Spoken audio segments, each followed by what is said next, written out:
Hello student, my self HP sir में आपका account का टीचर।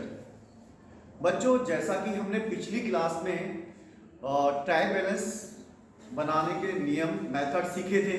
ट्रायल बैलेंस किस प्रकार से तैयार किया जाता है वो हमने सिंपल मेथड यानी कि बैलेंस मेथड सीख लिया था। हमने टोटल बैलेंस मेथड के बारे में भी जानकारी इकट्ठी की थी and total and balance method के बारे में भी हमने डिटेल में बात की थी।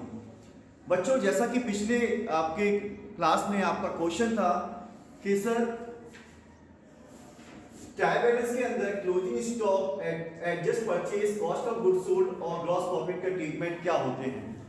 तो आज हम इनके ट्रीटमेंट के बारे में पढ़ेंगे कि क्लोजिंग स्टॉक और हमारा एडजस्ट परचेज और कॉस्ट ऑफ गुड्स सोल्ड या ग्रॉस प्रॉफिट अगर आ जाते हैं क्वेश्चंस के अंदर तो इनको कैसे ट्रीट किया जाएगा क्वेश्चन सॉल्व करते समय। तो बच्चों, पहले हम बात करते हैं क्लोजिंग स्टॉक के बारे में बात करते हैं। सबसे पहले हम क्लोजिंग स्टॉक के बारे में बात करते हैं। अब क्लोजिंग स्टॉक क्यों ट्रायल बैलेंस में शो नहीं किया जाता। बच्चों, एग्जाम्पशन भी है कि कई बार तो क्लोजिंग स्टॉक ट्रायल बैलेंस में आता है, तो आपको यहाँ ये बताना है कि किस केस में क्लोजिंग स्टॉक आपको ट्रायल बैलेंस में लेना है और कब क्लोजिंग स्टॉक ट्रायल बैलेंस में नहीं लेना है। तो पहले तो हम बात क्लोजिंग स्टॉक को समझते हैं कि क्लोजिंग स्टॉक हमारा ट्रायल बैलेंस में क्यों नहीं आता है और इसे एज एक हम ट्रायल बैलेंस को एडजस्टमेंट की तरह हम इसे ट्रायल बैलेंस बनाने के बाद इसे नीचे एक नोट की तरह लिखते हैं कि क्लोजिंग स्टॉक कितना है। तो हम समझते हैं क्लोजिंग स्टॉक क्यों नहीं लिया जाता। तो मैं कुछ ट्रांजैक्शन ले रहा हूं। बच्चों, समझिए कि मान लीजिए कि आपने कोई गुड्स परचेज किया है।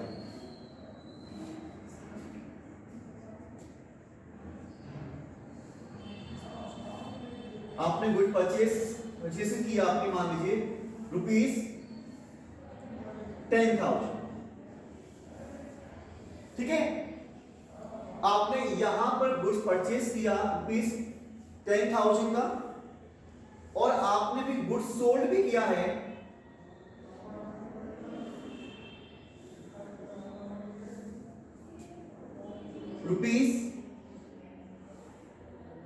Suppose that 8,000। तो आपके पास जो गुड्स बचा, मान लीजिए कि पहले से आपके पास और भी आपके पास ओपनिंग स्टॉक भी था।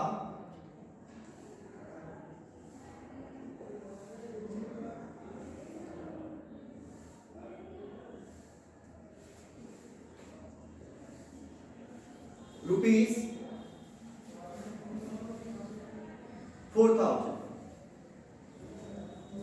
तो बच्चों, आपके पास यहां पर टोटल गुड्स जो आपके पास हो गया वो कितने का हो गया? 14,000 का टोटल गुड्स हो गया।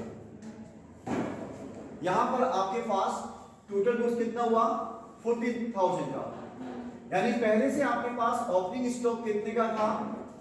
4,000 था और गुड्स परचेस आपके पास 10,000 की थी। तो टोटल स्टॉक अगर आपके पास देखें, यानी टोटल स्टॉक जो आपके पास हो गया वो कितना हो गया?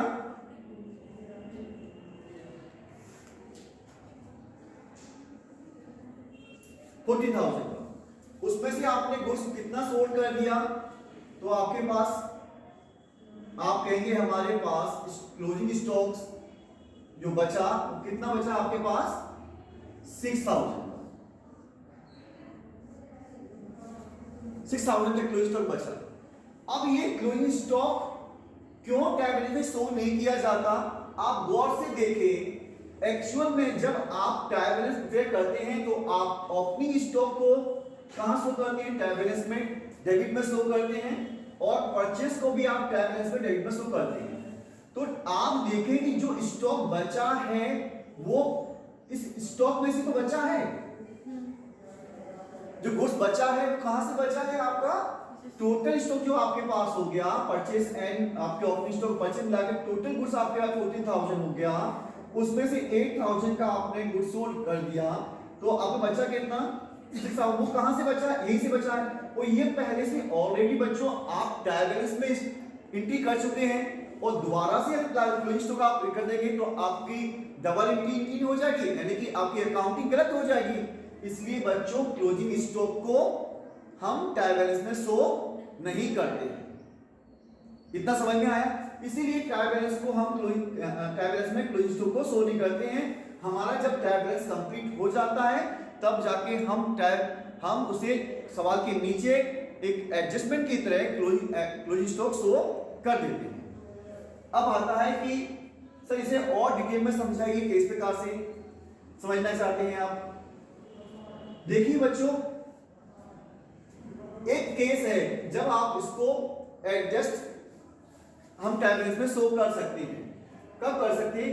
यदि क्वेश्चन के अंदर आप समझ लीजिए कि आपकी एडजस्ट परचेज आ जाती है, यानी क्या आ गई हमें क्वेश्चन में एडजस्ट परचेज दिए। इस केस में क्लोजिंग स्टॉक हमारा ट्रायल बैलेंस में अंदर आ जाएगा, आने की इसमें इसको हम शो कर देंगे। बिकॉज क्यों? हमें हम बताना चाहता हूं कि एक्चुअल में हमारी एडजस्ट परचेज का जो फार्मूला होता है वो समझिए। Adjust purchase is equal to क्या होता है हमारा? ओपनिंग स्टॉक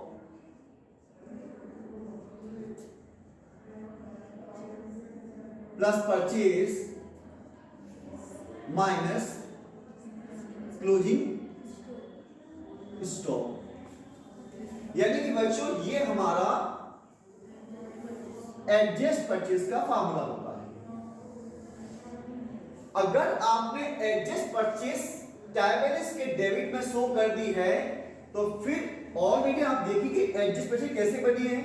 उसमें पहले से ही ओपनिंग स्टॉक इंक्लूड हो गया, परचेज इंक्लूड हो गया। तो इस केस में अब हम यहां पर अगर हम ट्रायल बैलेंस के अंदर एडजस्ट परचेज लिख रहे हैं तो ओपनिंग स्टॉक और परचेज को शो नहीं करेंगे। आप समझिएगा आपको, फिर ओपनिंग स्टॉक और परचेज नहीं आएंगे। और आपने क्या कर दिया? क्लोजिंग स्टॉक आपने क्या कर दिया? इसमें से सब्ट्रैक्ट कर दिया, तब निकल के एडजस्ट परचेज आती है। एडजस्ट परचेज निकल के कब आई? जब आपने टोटल स्टॉक जो आपका था उसमें से आपने क्लोजिंग स्टॉक को उसमें से क्या कर दिया? सब्ट्रैक्ट कर दिया। तो अब आपकी क्या निकल के आ जाती है? एडजस्ट परचेज निकल के आ जाती है। जब एडजस्ट परचेज निकल के आपके आ गई है तो एडजस्ट परचेज आपने ट्रायल बैलेंस में डेबिट में शो कर दी, इसका मतलब क्लोजिंग स्टॉक आपने इसे माइनस कर दिया। इस केस में आप एडजस्ट परचेज को ट्रायल बैलेंस के डेबिट में शो कर देंगे और क्लोजिंग स्टॉक भी हमारा ट्रायल बैलेंस के डेबिट में शो हो जाएगा। इस बात का ध्यान रखिए बच्चों, ठीक है? तो आपको यहां तक समझ में आया? किस केस में? तो अगर कॉस्ट क्लोजिंग स्टॉक, अगर हमारा ओपनिंग स्टॉक हम परचेज ले रहे हैं ऑलरेडी, तो उस केस में कभी भी ध्यान रखिए कि हमारा क्लोजिंग स्टॉक हमारे ट्रायल बैलेंस में शो नहीं किया जाता है। तो इतना समझ में आ गया, ठीक है? एडजस्ट परचेज से समझ में आ गया।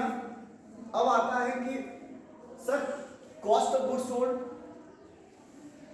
यानी कि कॉस्ट ऑफ गुड्स सोल्ड अगर क्वेश्चन में आ जाता है, आप कॉस्ट ऑफ गुड्स सोल्ड लेना है हमें, तो क्या होगा बच्चों? कॉस्ट ऑफ गुड्स सोल्ड का फार्मूला क्या होता है थोड़ा समझिएगा।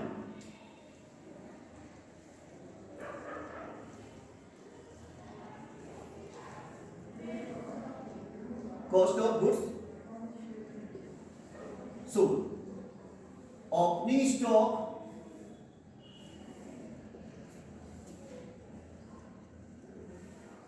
प्लस परचेज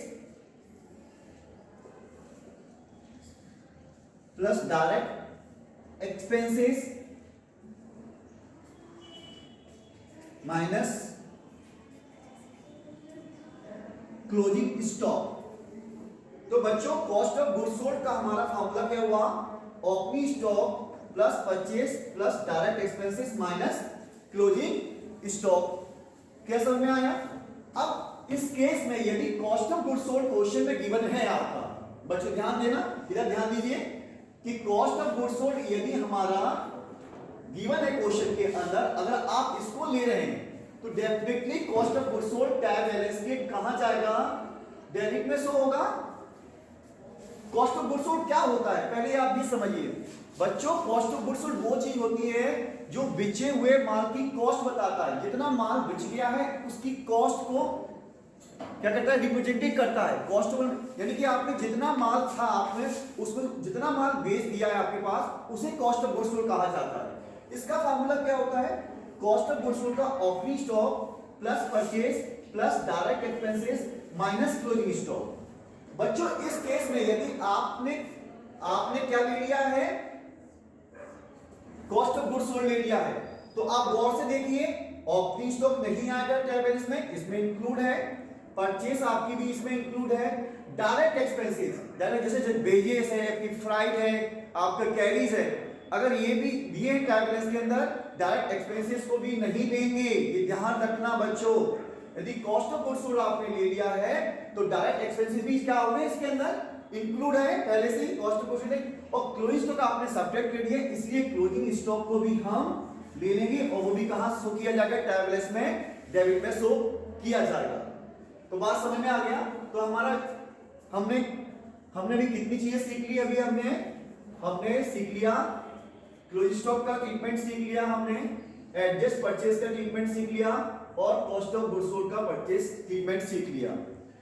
अब समझ में आ गया क्यों नहीं लिया जाता, मैं और डीपली बाद में बात करूंगा, अभी इतना समझ लिया आपको ऐसा क्यों होता है। अब आते हैं हम बच्चों, कभी कभी क्वेश्चन के अंदर ग्रॉस प्रॉफिट दिया होता है, कभी भी क्वेश्चन के अंदर क्या आ जाता है, ग्रॉस प्रॉफिट आ जाता है। पहले तो आपको ग्रॉस प्रॉफिट का फॉर्मूला याद होना चाहिए कि ग्रॉस प्रॉफिट का फॉर्मूला क्या होता है। ग्रॉस प्रॉफिट का फॉर्मूला होता है नेट सेल। बच्चों यहां भी ध्यान रखना, यहां भी जो परचेज लिखी है वो नेट परचेज होना चाहिए। कौन सी परचेज होना चाहिए,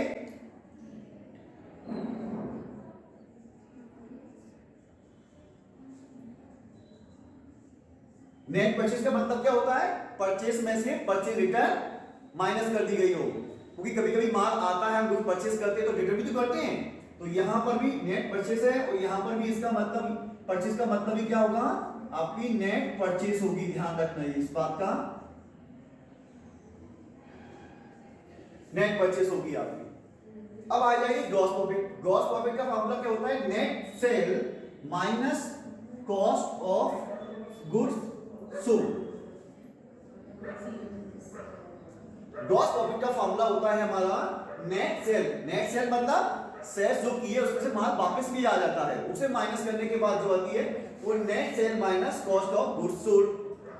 अब बच्चों अगर आपने क्वेश्चंस के अंदर ग्रॉस प्रॉफिट ले रखा है, प्रॉफिट है अगर ले रखा है तो नेट सेल्स और ग्रॉस प्रॉफिट। अब गौर से देखिए कि ग्रॉस प्रॉफिट आ गया तो कॉस्ट ऑफ गुड्स सोल्ड में क्या इंक्लूड होता है, आपको मालूम है क्या क्या इंक्लूड होता है कॉस्ट ऑफ गुड्स सोल्ड में। देखिए opening stock plus net purchase plus direct expenses, तो डेफिनेटली ये तीनों चीजें नहीं आएंगी ट्रायल बैलेंस के अंदर, और क्या आ जाएगा हमारा क्लोजिंग स्टॉक आ जाएगा। आशा करता हूं कि आपको यहां तक हमने ट्रीटमेंट इन ट्रायल बैलेंस में closing stock, adjust purchase, cost of goods sold और ग्रॉस प्रॉफिट की ट्रीटमेंट को समझ लिया है। अब आपको किसी प्रकार से ट्रायल बैलेंस बनाने में तकलीफ नहीं होगी और क्यों नहीं लिया जाता। मैं अभी और डीपली बताता हूं थोड़ा क्लोजिंग स्टॉक के बारे में, और हम देखते हैं, जब तक आप ये कॉपी कर लीजिए, रुकना है, स्टॉप नहीं करनी।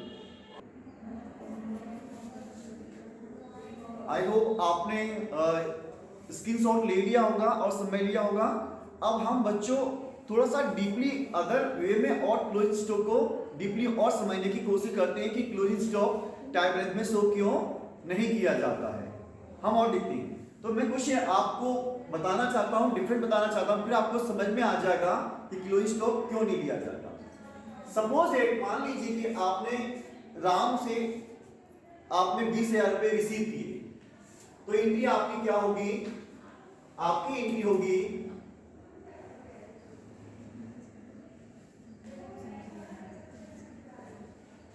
Cash account is to be debited to Ram account.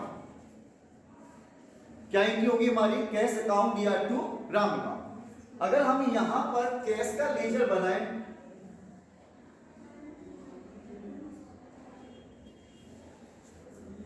और कितने से किया है हमने? 20,000 से डेबिट और 20,000 से क्रेडिट। तो हमारे डेबिट में कितने रुपए आ जाएंगे? हमारे 20,000 आ जाएंगे और यहां पर 2 जिससे पैसा मिला है उसका नाम आ जाएगा, राम्स अकाउंट। इतना समझ में आ गया? यानी ये एक अकाउंटिंग हो रही है। गौर से देखिए, कुछ समय बाद आपने एंड तक जाते जाते समय क्या हुआ कि आपने उसमें से कुछ क्या कर दिया? खर्चा कर दिया। खर्चा कर दिया, मान लीजिए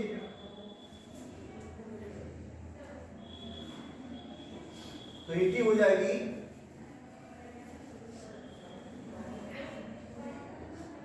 expenses account is to be debited to cash account. और मान लीजिए कि आपने 15,000 आपने खर्चे कर दिए, तो आप कैश अकाउंट क्रेडिट है बच्चों कितना हो रहा है? 15,000 से हो रहा है और बाय कितना? किस कारण से? एक्सपेंसेस अकाउंट के कारण। इनकी तो अकाउंटिंग हुई है, इसलिए आप ट्रायल बैलेंस में आपने देखा होगा कि आप एक्सपेंसेस को भी शो करते हैं और आप कैश का भी अकाउंट यानी कैश शो करते हैं आप ट्रायल बैलेंस के अंदर। और कितना शो करेंगे? हम बैलेंस शो करेंगे। तो बैलेंस कितना आ गया? हम टोटल लगाएं तो यहां पर बैलेंस कितना आ रहा है आपका? 20,000 तो बैलेंस आया आपका 5,000। बच्चों यहां पर ये 5,000 की कोई अकाउंटिंग हो रही है क्या? हम किस नाम से लिख रहे हैं? सिर्फ ओनली बैलेंस के नाम से लिख रहे हैं, बैलेंस सीडी। हमने क्या लिखा? बैलेंस सीडी लिख दिया।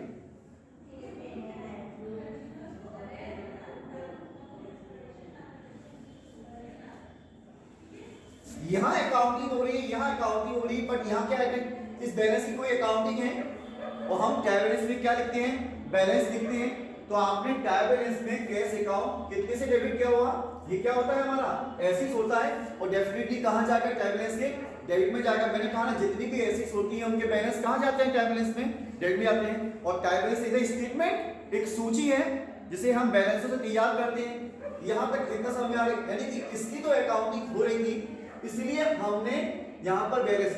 आप ध्यान रखना बच्चों, जब मैंने लेजर बनाने सिखाए थे तो आपको अकाउंट क्लोज करने सिखाए थे, लेकिन पर्सनल और रियल का अकाउंट क्लोज नहीं किया था। नॉमिनल अकाउंट को हमने क्लोजिंग करना सीखा था। नॉमिनल अकाउंट को हम क्लोजिंग किया था, जैसे कि हमारे जितने भी होते हैं ट्रेडिंग के नाम से और पीएनएल के नाम से क्लोजिंग किया था। लेकिन यहाँ पर पर्सनल और हमारे जितने भी ऐसे और पर्सनल रियल और क्रेडिट होती है उन्हें अकाउंट का क्लोजिंग नहीं आता, तो क्या आता है? बैलेंस आता है।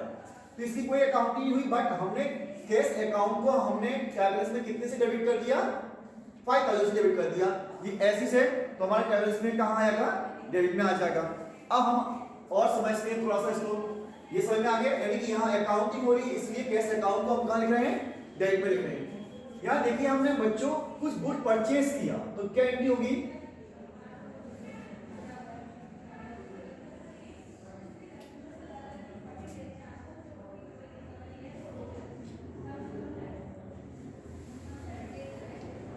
Purchase account debit to cash account. मान लीजिए कितने का किया था हमने? मान लीजिए कि 20,000 का ही किया। चलिए,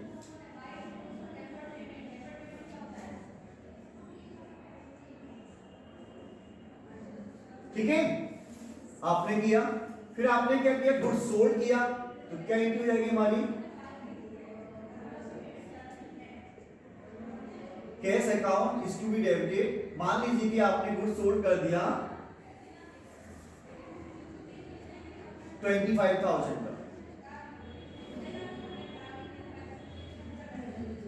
या मान लीजिए कि 15,000 ही मान लीजिए, क्लियर रहेगा, सही। 15,000 का गुड सोल्ड कर दिया।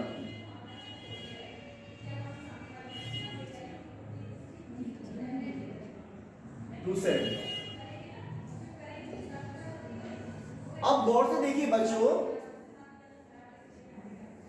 आप गौर से देखिए कि परचेस आपने गुड्स परचेस किया तो आपने इसकी अकाउंटिंग करी और टैब बैलेंस में शो कर दिया परचेस को आपने गुड्स, यानी कि स्टॉक आपका यहां पर आ गया, यहां पर भी सेल्स किया आपने, टैब बैलेंस में आपने सेल्स भी शो किया होगा। लेकिन एक बात बताइए बच्चों, जो गुड्स परचेस किया जाता है, परचेस किया गया था उसे हमने सेल्स कर रहे हैं, तो क्या हमने उसे सेल्स करते हैं तो क्या एट कॉस्ट पे करते हैं? नहीं, हमने कुछ प्रॉफिट पे किया हुआ। तो यहां पर जो सेल्स लिखी है वो एट प्रॉफिट पे होगी डेफिनेटली, यानी इस सेल्स के अंदर डेफिनेटली क्या इंक्लूड होगा? प्रॉफिट होगा। आपके हिसाब से स्टॉक कितना दिख रहा है? अगर आप देखें तो यहां पर आपके हिसाब से स्टॉक कितना दिख रहा है? 5000, क्योंकि 20,000 का आपने परचेज किया था, 15,000 का आपने सोल्ड कर दिया, तो कितने का दिख रहा है आपके हिसाब से? स्टॉक 5,000 का दिख रहा है। लेकिन ये स्टॉक बच्चों ये सही स्टॉक नहीं है, ये क्लियर स्टॉक नहीं है, क्योंकि हमने इस स्टॉक की एंट्री नहीं कर सकती, इसकी कहीं भी एंट्री नहीं हो रही है। क्योंकि आप गौर से देखिए, जब आप गुड्स के अकाउंट में पे करेंगे तो हमारा गुड्स यहां पर प्रॉफिट पे बेचा गया है और परचेज हमारे एट कॉस्ट पे हुई है, यानी कि गलत हो रहा है। अगर हम एक केस में अगर ये मानना पड़ जाए कि यदि हम फैक्ट्री में गुड्स के मेंटेन का अलग से एक रजिस्टर तैयार करें, एक अलग से गुड्स का तैयार करें, कई लोग क्या करते हैं, आप गुड्स का एक अलग से रजिस्टर तैयार करते हैं जिसमें क्वांटिटी लिखते हैं, कितनी क्वांटिटी माल परचेस किया, कितनी क्वांटिटी माल हमने बेचा, उस आधार पर हम बता सकते हैं। मान लीजिए कि यहाँ पे हमने गुड्स कितने का सोल्ड किया है? 12,000 का है, तो अब स्टॉक कितने का बचेगा आपका? अगर आप अब देखें तो स्टॉक कितने का रहेगा? 8,000 का स्टॉक रहेगा। कितने का रहेगा? 20,000 में से हमने एट कॉस्ट का गुड्स जो था वो कितने बेचा है हमने? 50,000 में। लेकिन एक्चुअल में गुड्स अब हमने स्टॉक मेंटेन कर लिया, तो जो गुड्स बेचा था वो उसकी कॉस्ट क्या थी? 12,000 थी, वो गुड्स जो बचा था उसी में। तो अब हमारे पास स्टॉक कितना निकल के आया? 8,000। ये स्टॉक करेक्ट है। अब इस स्टॉक की एंट्री की जा सकती है, कब की जाती थी बच्चों इस स्टॉक की एंट्री? एक हम एडजस्टमेंट एंट्री करते थे। हम क्या करते थे? यानी कि एक्चुअल में हमारे पास स्टॉक कितना बचा? हमारे पास 8,000 बचा, हमारे पास क्लोजिंग स्टॉक कितना बचा? 8,000। तो जब हम टैब बैलेंस तैयार कर लेते, काउंटिंग तो करनी है, तो हमारा टैब बैलेंस बनने के बाद यदि हमारे पास स्टॉक बचा है और इसकी हमने डायरेक्ट एंट्री नहीं की है, तो एक एडजस्टमेंट एंट्री पास की जाती थी। इस अकाउंट को हम क्लोज कर देंगे, कहां पर?